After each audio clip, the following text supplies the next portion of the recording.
Hi there, Sanbonani Molweni. Welcome to Fake's channel. If you're new here, please subscribe before the end of the video. If returning, thank you for love and support. I appreciate too. Izingane Zesthembu lapha yabantwana babamsile abadala nama family members awo 2 amasha okuvuyokazi no Tirelo.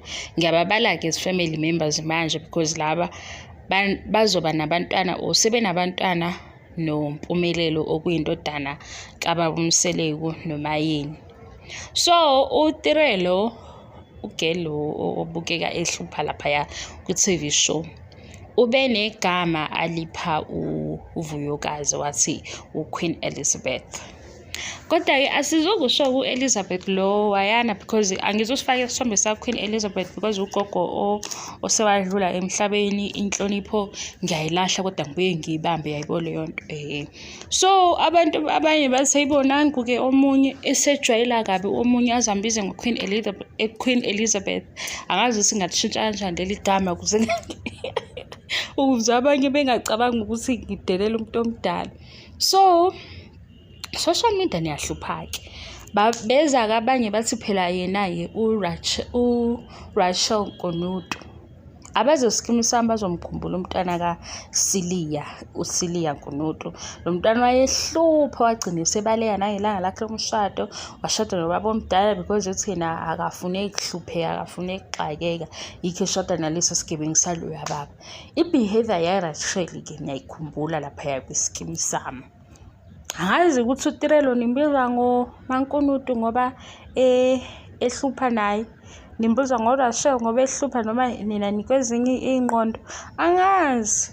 Kodwa ke mina ke angizikhulumele angizwani nokudelelana nengizwa kahle angiyisupport futhi leyo nto. Kodwa lo Tirelo uyoqalile wabuza uQueen Elizabeth wathi uvuyokazi uQueen Elizabeth emdelela so naba naye sebemupheke i-nickname bathi ke uRachel naso sothi uRachel ke silibize ngesizulu. Nimbizelane ngoRachel ulo uTirelo? Hayi naye ngeke simbabaze siqala ukumbona sisimanje siku episode 9 silophu sibabazana naye nezinto azenzayo ezinye eziphoxayo. Abanye ke bathi phela uyikhulumela iqiniso. Yeah guys, khona into yokukhuluma iqiniso, khona into yokuba nama manners. Uyabona leyo ukuthi uSne angithi lamuza uSne esho ku TikTok etheni uyidlela imali kababa wakhe. Angazi ukuthi uSne lama swimwear uwathenge ngemali kababa wakhe o uMpumelelo umnikeza imali. Lo gelo Tirelo akanakho ukuthi ngiyabonga kodwa abe nento yokuthi okay mina vele akusiyo i-taste yami le ngizoyithengela into engiyithandayo.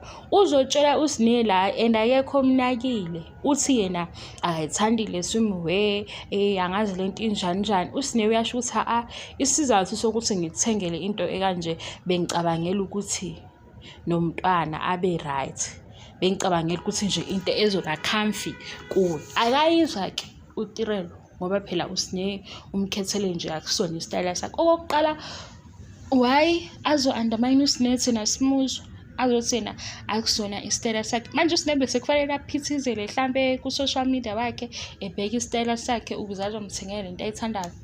Omunye uzothi baya actor guys alikho ilanga la sibuka khona into evela ku TV show singabi nakho ukuthi baya actor alikho. Naphisa ningangibhori ngisho leyo nto. Ngisho le yenziwe uTirelo. uTirelo because iswimwear yakhe ithenga uSne bekufanele athi Sne ngiyabonga. Yena ngesikhathi sakhe sama pillow talk noMpumelelo aceleke iswimwear enye. Yena ngemali yakhe ahamba yoyithenga le ayithandayo. Abiza uMpumelelo eceleni manje uzoqhungela uSne noSne sekufanele azibambeke because kune pregnancy. Hayi bandla. Hayi asisho ukuthi uSiliya akayifakanga enye into ngoba because utshela usesemncane ukuthi ngisho kumzali yabo abantwana mabekhule kwenzeka ukuthi mhlawumbe uhambe nobaba ayokuthengela impahla uhambe noma ayokuthengela impahla kuzokwenzeka yabo umzali akukhethele ingubo wena uyibuka ukuthi le fanele ube nendlela yokuthi le ngubo le akusiyi taste yakho ungenzi ngokudelela ngoba uyathengelwa ukuqala uyabo. into enjalo nje isimple. Kodwa phela manje-ke iy'khathi ey'shintshile, thina sesilalela abantu besho ukuthi kahle kahle uyazikhulumela into siyamazi thina umuntu okhuluma iqiniso nomuntu nje obukelana phansi. Ngoba ngempela omunye uma ezosithatha imali kababa wakhe akuthengele ngayo akunike, mase wena uzothi qala lento le angiyithandi, lento ayibo yena bengazile ukuzolanda lokho esengikulandile, kodwa ayikho inkinga, singaxabani. Bengizosho ukuthi litholakele igama uRachel Kunutu, lo walaphaya kwiskimu sami, lo wabaleka eshada noMarothi nangu. And wayehlupha-ke noRachel, naye lo uyahlupha la Izingane Zesthembu. Abanye bathi pregnancy, abanye bathi hayi ngeke, engathi sizokhathala. Into-ke siqala ukubhora ukuthi manje abanye sebethatha la bantwana bakababomsile befuna ukubafanisa noMpumelelo ney'ntombi zakhe. Phela kazi sike sawabuka amanye ama-shows ebenziwa bekuyiy'ngane, kodwa nje bekuyinto esikwaziyo ukuyibuka umjolo ungekho. Yini manje senifuna ukuthi ompilo bafuna umjolo fast ngoba sebekwi-reality show? Hayi, sekuqala ukuba wrong, khona seku-wrong-ke manje ngoba abanye sebefuna ukuthi umpilo akajole. So umpilo mayejola-ke naye usene-story. Ayibo yena umpilo mayejola manje usene-storyline. Abanye-ke bafuna iy'ntombi zikalwandle. Hayi bakwethu ngicela niyeke ulwandle, nibona nje ukuthi ulwandle umntwana ozithulelayo. Mayekhetha ukuthi uyaqhubeka nenhlolo ayibambe lapho. Senifuna ukuthi zonke iy'ngane zibe ohluphile? Hayi, nani-ke nje senento yenu ke engayazi-ke nami ukuthi ibizwa ngani. Angivale-ke la, nangu uRachel Kunutu abangamazi. Ngiyabonga i-support, ngiyabonga angiqedi, ngisazokwenza i-review e-right. Thank you so much. Bye bye.